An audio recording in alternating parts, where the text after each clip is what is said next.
Hi everybody, this is Travis coming to you from BTI. Just going to do a quick fork teardown today on a popular RockShox Boxer RC model. We're going to start off by just removing the compression knob here at the top. The RC model is a coil spring fork, so there's not a ton going on the top caps. So just an Allen wrench bolt is all that captures that compression knob, and remove that. Next, I'm going to wind the rebound all the way to the left, counterclockwise, to the fast open position. I'm going to remove that, and that just simply clicks into place with a little circlip on the bolt, so you just yank it off. Next, we're just going to remove these foot nuts. I like to pull them out entirely and set them aside.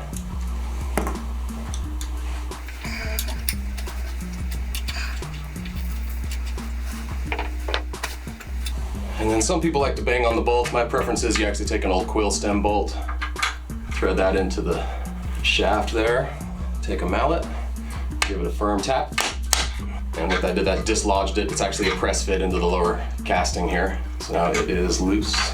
And we'll do the same thing on the spring side. There'll be a little more resistance on this side because I'm actually fighting the spring. I'm going to be pounding on the spring. So there we are.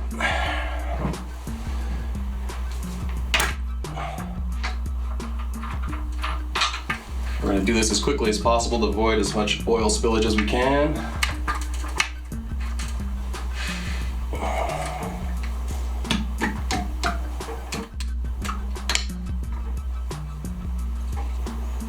Okay.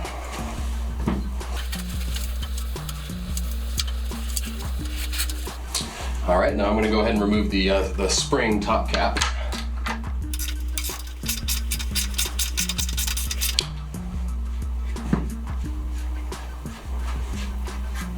Just like that.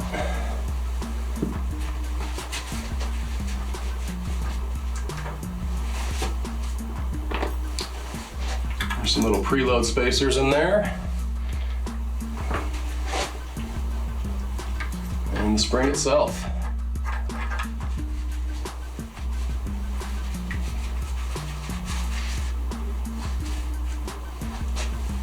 Give myself a little plug in case there's any fluid inside when I swing this up.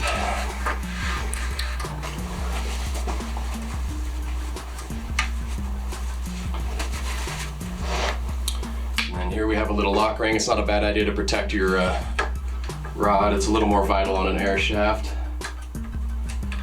Simply remove that.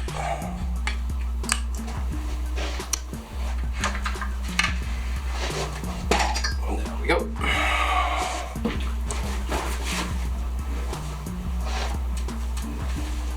Give it a little chimney sweep.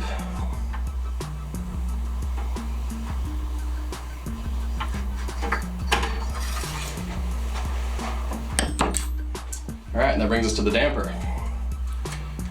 I definitely recommend removing the compression damper first. That's attached to the top cap in this case.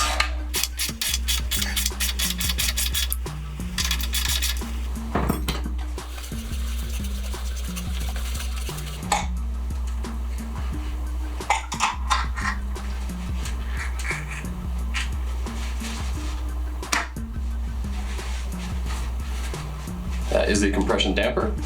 Next thing I'm going to do is simply drain all the oil. Most of this volume is filled with oil.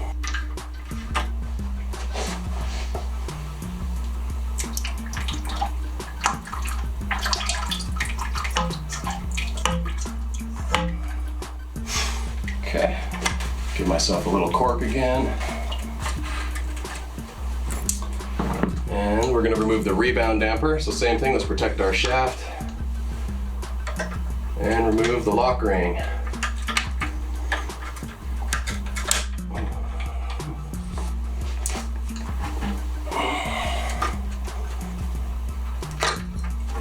Alright, and there is the rebound damper. And we'll go ahead and chimney sweep the damper tube. Alright, so as you see, though it may seem complicated, there's really not much to it. If you feel like this helps you and you want to tackle it at home, great. Just make sure you visit one of our local dealers to get the appropriate service kit for whatever model you're using. And if you don't want to tackle it, make sure you visit one of our dealers and they can send it into us here or service it in-house possibly. All right, have a great day. Hello friends, today we're going to show you how to replace the seals inside your late model Boxer RC damper pre-charger models. First thing you need to do is locate the appropriate kit. There are several, so just make sure you get the appropriate part number for your model. These are the lower leg seals, obviously, so we won't be using those immediately. All right, there's our stuff. Rebound damper shaft seal. That's going to be the top cap seal. That'll be the lower seal head, and that's going to be the lower loco seal. So we'll start with this, super easy, very simple. Lower one here, give it a little pinch, roll it off with your thumb. Boom. Same thing, boom. We've already cleaned this ahead of time with isopropyl alcohol. Go ahead and do that at this point.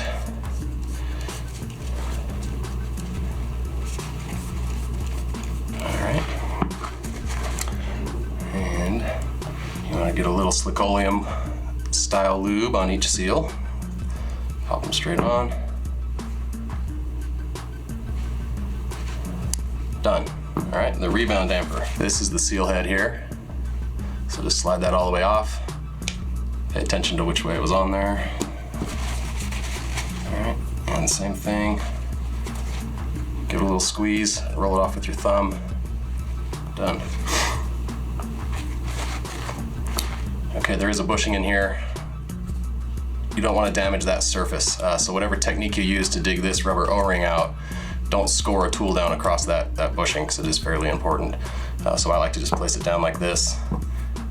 Get behind the rubber, below the bushing, gently ask it to come out. Roll, stab the table, pull the seal head away. And that way you don't scratch any of the surfaces inside. So same thing, give it a little spray with some isopropyl alcohol. In this case, we cleaned it ahead of time. All right, set your old seals on one side. Slickoleum lube. And starting from the opposite side, I like to just put it in. Take a little tool like so.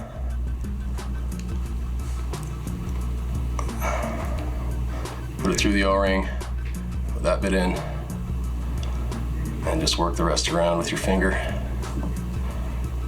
And in it is.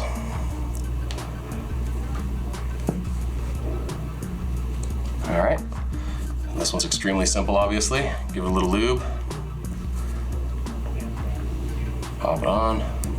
Boom. All right, this area will be bathed in oil, but I do put just a small coat of lube here just to not damage the O-ring as you install it.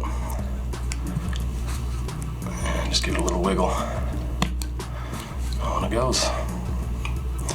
And last, this little glide ring has a little cut. Simply claw it off of there. Set it aside. Brand new glide ring from the kit. Done deal. All right, lower leg seal, fork seal removal. This is my favorite tool to use, particularly on this brand of fork here, is actually a Pedro's tire lever. First thing I like to do is remove the energy rings. That's these little metal guys from around the rims, just in case they decide to scratch something as the seal slips out. This is a very simple process, but I always hold the leg I'm working on and work against the other leg, so it's a triangulation. Hold it like this. Just press it out, leverage it out. They're fairly tight, but they move smooth. And while I'm in there, I get that foam ring out, got them both, flip it around, grip the leg I'm working on again, pry against the other leg. Ooh. Little slippage is okay. Boom. There you have it. So first thing we're gonna do is take some RockShox 0W30 weight lower leg oil, a small random container, the 2 foam rings from the kit. Go ahead and drop those in there. And and just enough of a splash of oil to saturate those foam rings. Give them a little soak.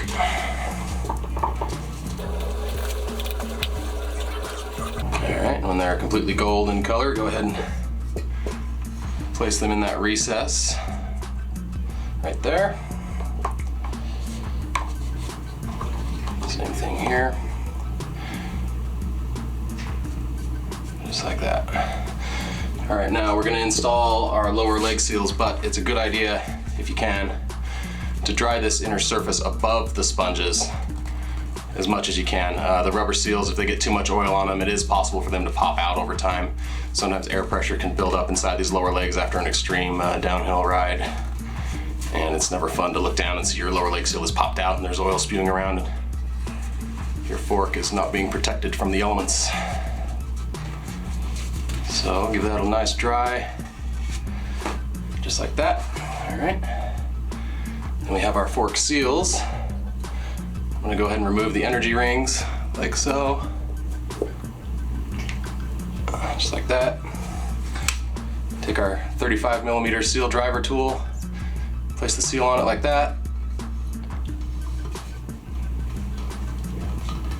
And, okay. Second side, just repeat the process.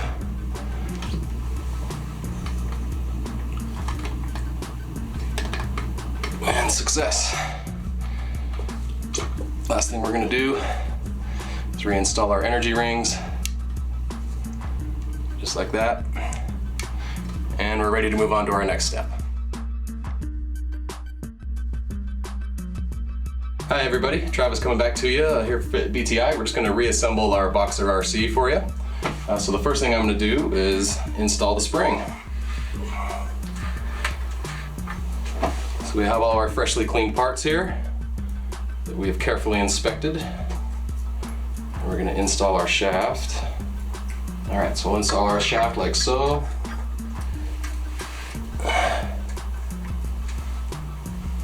Lock ring, being careful not to damage the shaft.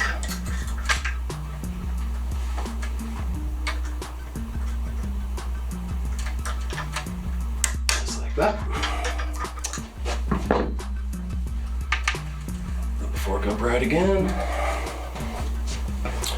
The spring actually has a little taper, so that the end of it, one side's a little skinnier. That's meant to go on that plunger that I just installed, so big end up. Not a bad idea, mainly for noise reasons, just to grease this thing up. These will also migrate in use, so it's okay to spread those out evenly. They're just to take away some of the noise as this spring rattles and dings against that surface there. Alright, should be plenty of grease. And drop it on home, like that. There's no preload adjustment on this model, but there are these little preload shims. They're little plastic incremental nested little pieces that clip together. This one has 3, so drop those in there and then simply install the top cap. Very simple spring, very reliable.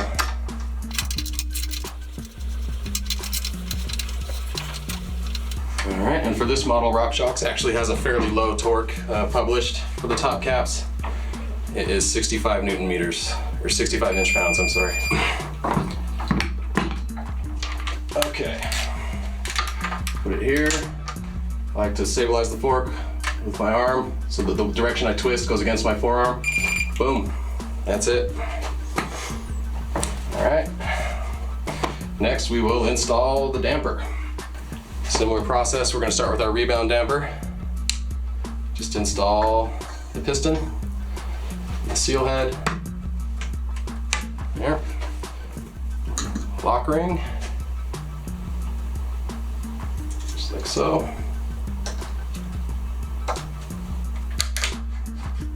All right. This model uses 290 milliliters of 5-weight shock oil. This lucky customer is getting Maxima Plush today. And it's not biotable. I like to give a little very careful and deliberate pre-bleed of the rebound damper, just to gurgle out any bubbles that are getting stuck in the shims.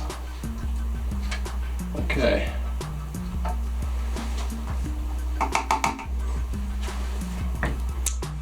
Next, we simply take our compression Moco damper and make sure it's open, so counterclockwise. It's a good idea to put some slick oleum on this lower one, especially lower seal, so it can slide in. Carefully past the threads. A little back and forth motion usually helps it go home. You don't want to go too fast, just squirt yourself. It's a mess, it's not worth the rush. So just be careful and deliberate. And you should always wear eye protection and gloves. There we are. All right, now, same routine.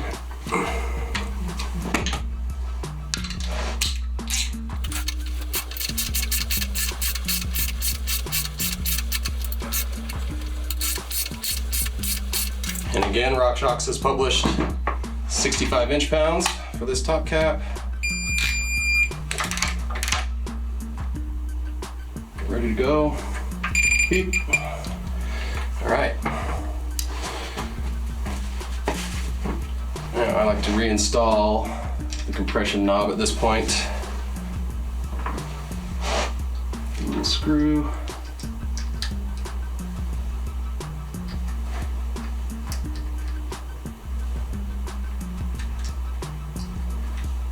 Just like that. No need to wrench this on too tight, just so it's snug. All right, now you've gone to all this trouble. It's a good idea to test that damper before you reassemble the lower legs and get out on the trail. So give it a stroke.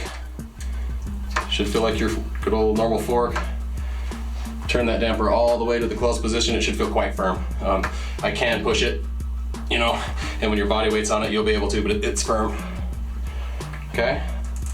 Then do the same experiment with your rebound. So put in your knob or an Allen wrench.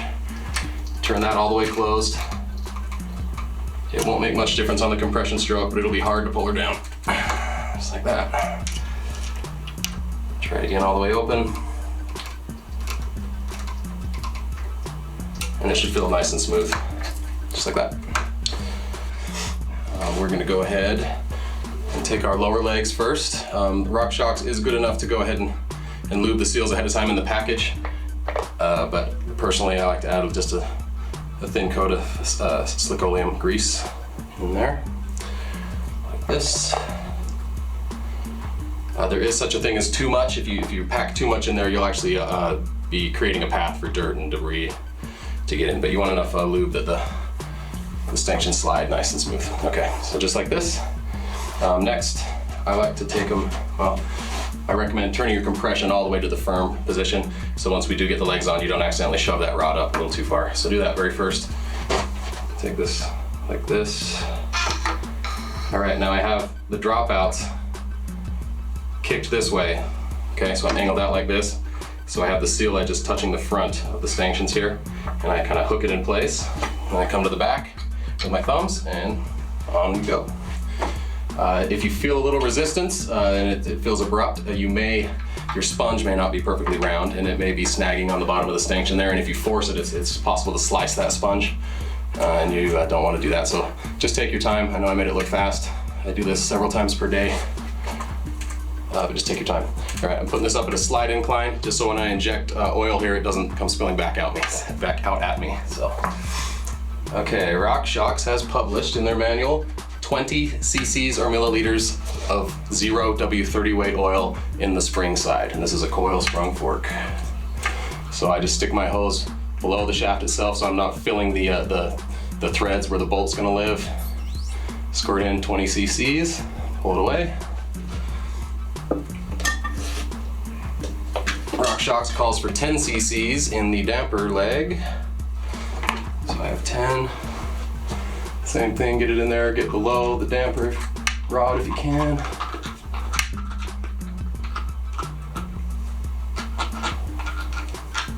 There we go. In goes the 10. Perfect. All right, now slide this just till the damper rod contacts the legs. I like to take a tool and center it. It's not necessarily mandatory. And then you take your appropriate side foot nut. This is actually a bolt. The industry's kind of evolved calling them nuts. I realize I'm not crazy, but that is a foot bolt, but it's we call it a nut still. You insert that, thread it in a few turns.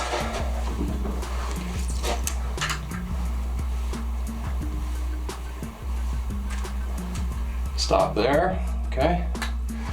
And I go ahead and back the compression damping off so I can easily push the fork. There. Now the spring rod has made contact with the lowers.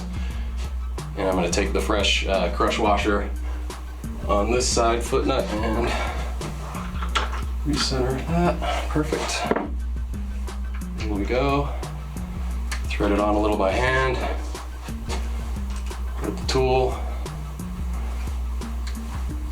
All right, and RockShox has published 65 inch-pounds for this as well.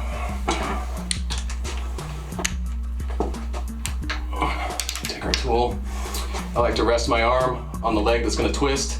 What I don't want to do is twist these legs independent of each other, so I'm holding this so it all stays together as we tighten it. Boom.